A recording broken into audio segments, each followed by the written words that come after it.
veces nuestra fascinación y la curiosidad suele llevarnos por escenarios peligrosos y fatídicos.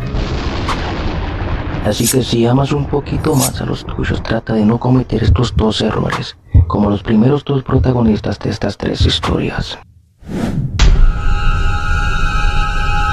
El reflejo maldito, el terrorífico vínculo entre un chico y un espíritu vengativo. Había una vez un pequeño pueblo oculto en las montañas.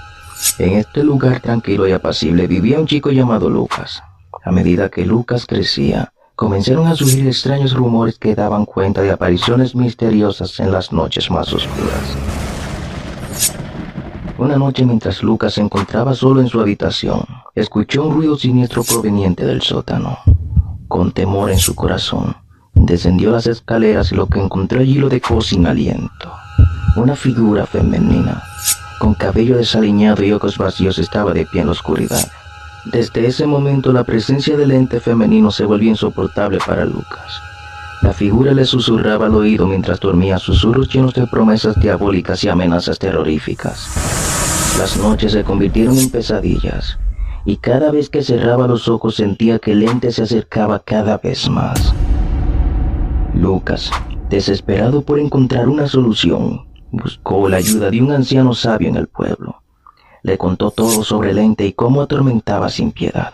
El anciano, con una mirada sombría, reveló que el ente era el espíritu vengativo de una mujer que había sido maltratada y asesinada en ese mismo pueblo hace décadas.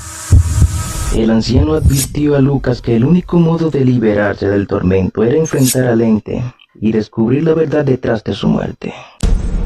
Lleno de determinación, Lucas se adentró en la oscuridad de la noche siguiendo las huellas del pasado que lo llevarían a la verdad. Caminando por los callejones abandonados y oscuros, Lucas llegó a una antigua casa en ruinas que se decía era el escenario del crimen. Con cada paso, los susurros del ente se volvieron más fuertes. Finalmente entró en la casa y allí entre las sombras encontró el cuerpo sin vida de la mujer. Un terror indescriptible se apoderó de Lucas en ese momento. El ente emergió de las sombras, transformándose en una horrible criatura llena de ira y sed de venganza. El chico luchó desesperadamente por su vida, pero estaba superado en gran poder. El ente finalmente lo alcanzó y con su último alarido, arrancó el alma de Lucas de su cuerpo. El chico quedó atrapado en la misma maldición que había atormentado a la mujer décadas atrás, condenado a vivir en la oscuridad eternamente. La historia de Lucas se convirtió en una leyenda macabra sumada en ese pueblo. Los lugareños cuentan que aún se puede escuchar su llanto desgarrador en las noches de luna llena, mientras el ente femenino sigue buscando víctimas para alimentarse de su tormento. Historia número 2. El susurro siniestro en la oscuridad. En un pequeño y aislado pueblo, surgió una leyenda oscura que atemorizaba a todos sus habitantes. Según se decía, en una antigua mansión abandonada, vivía un espíritu maligno sediento de venganza. La historia contaba que años atrás, una joven inocente fue torturada y asesinada en ese lugar por un sádico asesino nunca capturado. Un escritor de terror llamado Julián siempre buscaba la inspiración para sus macabros relatos. Atraído por la leyenda, decidió adentrarse en la mansión con el propósito de experimentar todo el horror en carne propia, y así poder trasladar esa escalofriante experiencia a su próximo libro. Conforme avanzaba por los oscuros pasillos de la mansión, Julián sentía una presencia ominosa que le erizaba los vellos del cuerpo.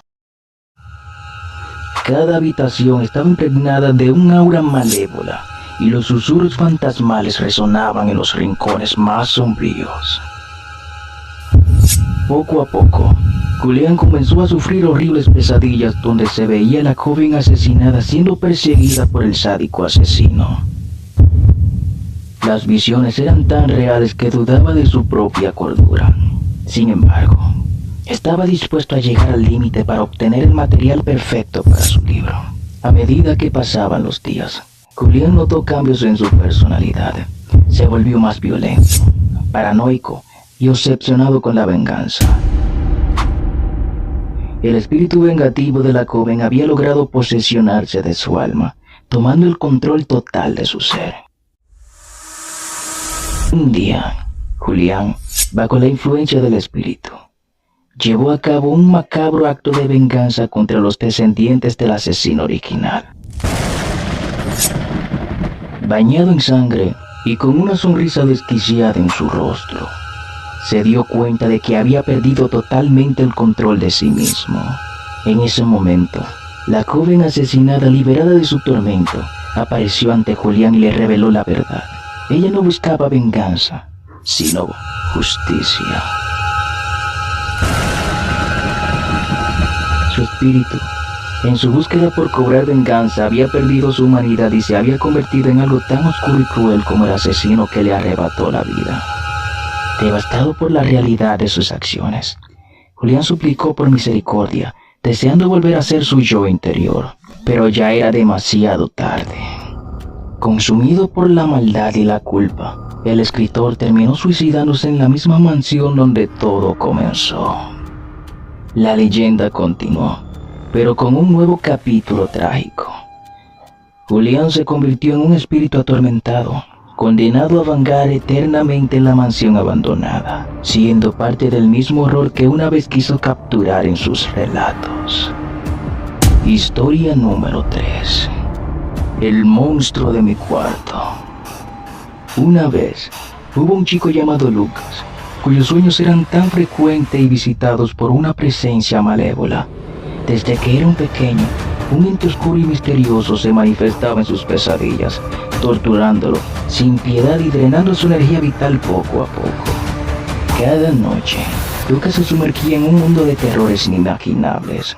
El ente adoptaba formas transformándose en monstruos horripilantes y sombras aterradoras, siempre persiguiéndolo y alimentándose de su miedo.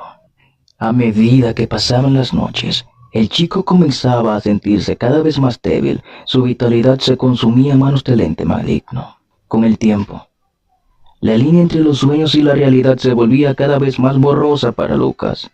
Ya no podía distinguir la tranquilidad de la vigilia de los horrores nocturnos. El cansancio y el terror lo consumían tanto física como mentalmente. Desesperado por encontrar una solución, Lucas buscó ayuda en todos los lugares posibles. Visitó médicos, terapeutas y chamanes, pero ninguno de ellos pudo detener la influencia del ente en sus sueños.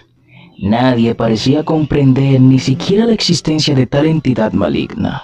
Una noche, cuando Lucas estaba al borde del agotamiento total, el ente se le apareció en su forma más aterradora hasta el momento. Sus ojos, como brasas, brillaban en la oscuridad mientras se acercaba lentamente hacia Lucas, provocando un escalofrío que recorrió su espina dorsal. Pero esta vez, algo en Lucas cambió. Despertó su valentía y decidió enfrentarse al ente de una vez por todas. Cerró los ojos y se sumergió en su mundo de pesadillas, enfrentándose a cada monstruo y sombra con determinación. Desafiando su propio miedo, luchó contra el ente con todas sus fuerzas. La batalla fue feroz y desgarradora. Lucas resistió como nunca antes, negándose a permitir que el ente se alimentara de él. Con cada golpe, el chico liberaba su propia fortaleza interna, hasta que finalmente, luego de una lucha agotadora, el ente se desvaneció en la oscuridad de sus sueños. Lucas despertó sintiéndose exhausto pero liberado. Su energía vital había sido restaurada y su espíritu renovado. El ente nunca volvió a aparecer en sus pesadillas. Ya no era esclavo de sus terrores nocturnos.